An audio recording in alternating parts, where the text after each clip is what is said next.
Oke, bismillahirrahmanirrahim. Assalamualaikum warahmatullahi wabarakatuh. Teman-teman semuanya, pada mata kuliah hari ini, karena kita itu barengan dengan kegiatan magang 2, jadi untuk perkuliahan kita laksanakan secara daring. Nah, pada pertemuan kali ini kita akan membahas etika, ya, kode etik bagi seorang entrepreneurship. Nah, kenapa sih seorang entrepreneurship itu harus memiliki kode etik, gitu kan?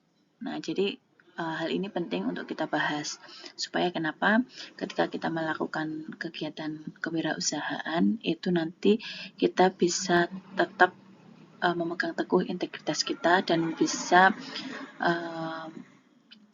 mensukseskan apa yang telah kita awali untuk di istilahnya produk yang nantinya akan kita pasarkan itu. Oke, nah yang kedua kita akan membahas tentang introduction dulu ya. Jadi di dunia entrepreneurship itu ya, kesuksesan itu sering gitu kan, sering diartikan dengan yang namanya financial gains atau mendapatkan keuntungan dari segi keuangan. Nah, padahal untuk kesuksesan sendiri itu juga perlu kode etik. Nah, jadi hal-hal yang penting bagi seorang entrepreneur untuk mengarahkan bagaimana mereka ini bisa sukses dalam bidang usahanya, salah satunya itu dengan memiliki integritas gitu kan, kemudian memprioritaskan prinsip-prinsip seperti kejujuran, tanggung jawab, dan transparansi gitu. Jadi dalam suatu perusahaan kalau kita itu memiliki beberapa produk, kemudian ada beberapa karyawan yang fokus untuk menanganinya, berarti kita harus memiliki tanggung jawab gitu kan, tanggung jawab dan transparansi. Kita harus transparan terhadap karyawan kita harusnya bagaimana gitu kan. Kita harus memiliki tanggung jawab untuk menegurnya ketika terjadi kesalahan itu. Nah, yang kedua terkait dengan definisi gitu ya, dan mohon maaf ini ada beberapa slide yang banyak tipunya gitu ya.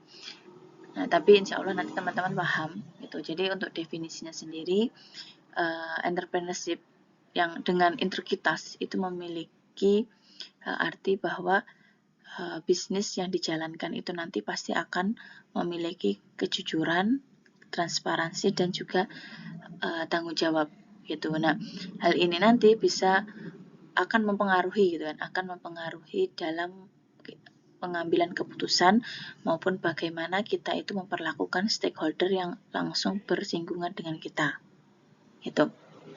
Nah, termasuk karyawan kita, pelanggan kita. Nah, bagaimana kita memperlakukan mereka dengan hormat dan juga dengan fair, dengan adil gitu. Nah, karena dengan mengangkat prinsip-prinsip ini nanti seseorang entrepreneur itu bisa membangun reputasi yang baik, kemudian bisa meningkatkan kepercayaan antara entrepreneur dengan pelanggannya gitu, dan pada jangka panjangnya itu akan berkontribusi terhadap kesuksesan dan juga sustainability atau keberlangsungan dari kesuksesan mereka. Jadi suksesnya itu tidak hanya berhenti pada tahun itu gitu, tapi bisa berkelanjutan.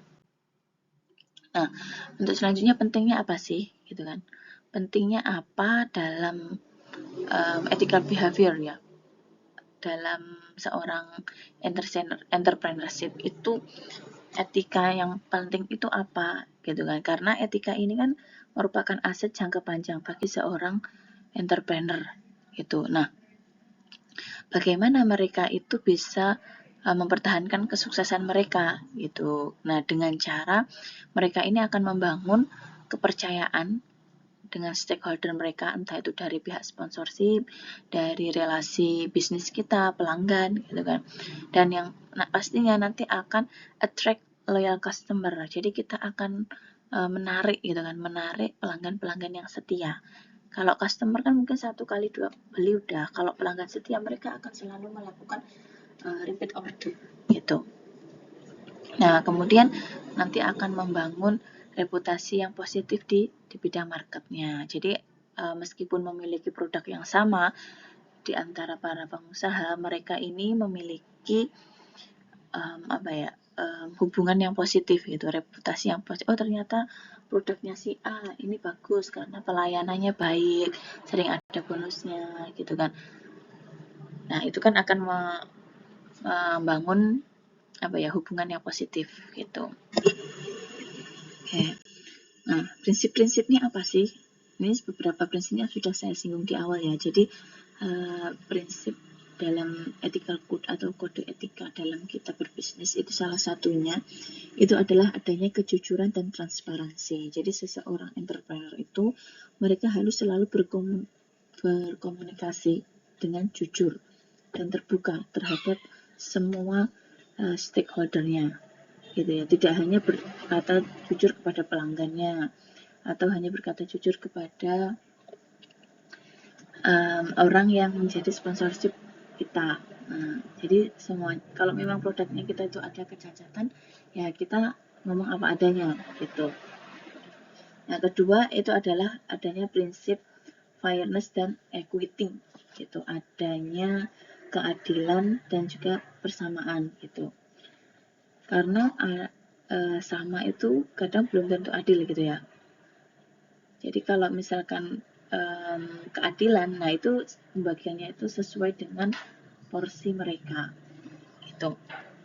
Jadi seorang entrepreneur itu harus memperlakukan baik itu dengan karyawan, customer ataupun dengan partner, itu mereka harus adil gitu, harus memberikan opportunity, kesempatan maupun outcome-nya itu kepada semuanya.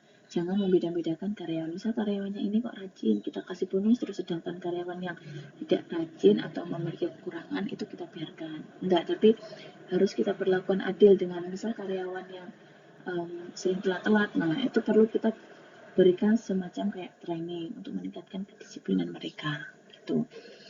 Jadi perlakuannya itu sama, mungkin jenis perlakuannya ataupun substansinya itu apa, itu yang bisa membedakan. Itu. Nah, kemudian yang ketiga itu adalah social responsibility atau tanggung jawab sosial. Jadi seorang entrepreneur itu mereka harus bisa consider terhadap sosial mereka, atau maksudnya gini, ketika sebuah perusahaan itu membuat produk yang nantinya itu menghasilkan berupa cemaran lingkungan. Nah, cemaran lingkungan ini harus kita perhatikan, gitu kan. Jadi apakah nanti akan memiliki dampak buruk terhadap lingkungannya. Nah, itu nanti bagaimana gitu kan sikap kita supaya tidak membuat efek negatif terhadap lingkungan gitu. Jadi jangan sampai kita tidak memperhatikan lingkungan. Tanggung jawab sosial kita harus dipertimbangkan juga. Nah, yang keempat itu adalah prinsip akuntabilitas dan responsibility ya. Jadi seorang entrepreneur itu harus bisa mengambil tanggung jawab dari apa yang mereka lakukan gitu. Harus berani mengambil langkah dan mempertanggungjawabnya. Misal kalau membuat kesalahan ya berarti harus bisa mempertanggungjawabkannya. Gitu. Jangan istilahnya kayak menghindar atau beralibi gitu. Nah, ini tentang transparansi tadi. Nah, saya pikir teman-teman pasti paham ya bahwa prinsip honesty and transparansi ini memiliki efek yang penting gitu.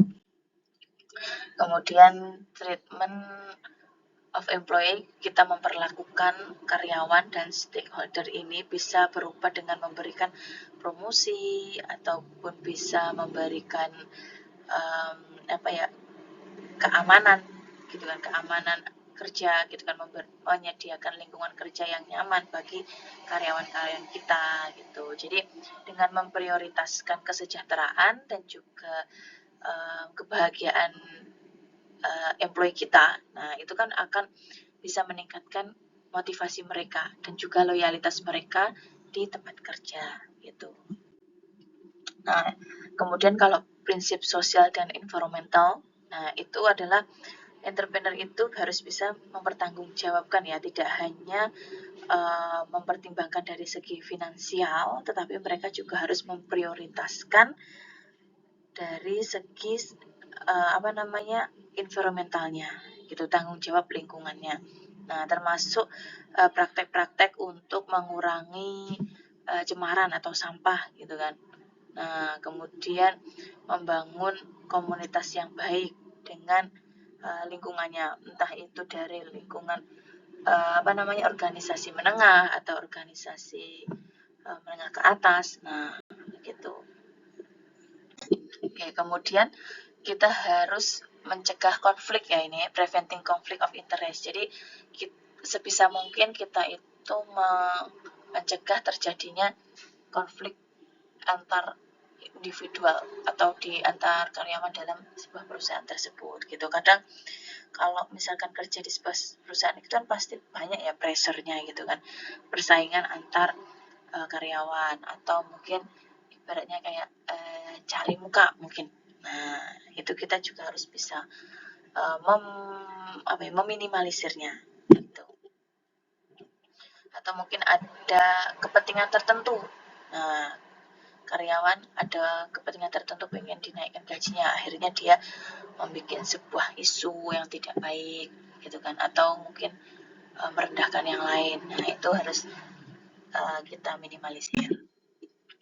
Kemudian konsekuensi dari unethical behavior, kalau misalkan kita tidak menerapkan kode etik dalam berbisnis. Nah, entrepreneur itu apa gitu kan?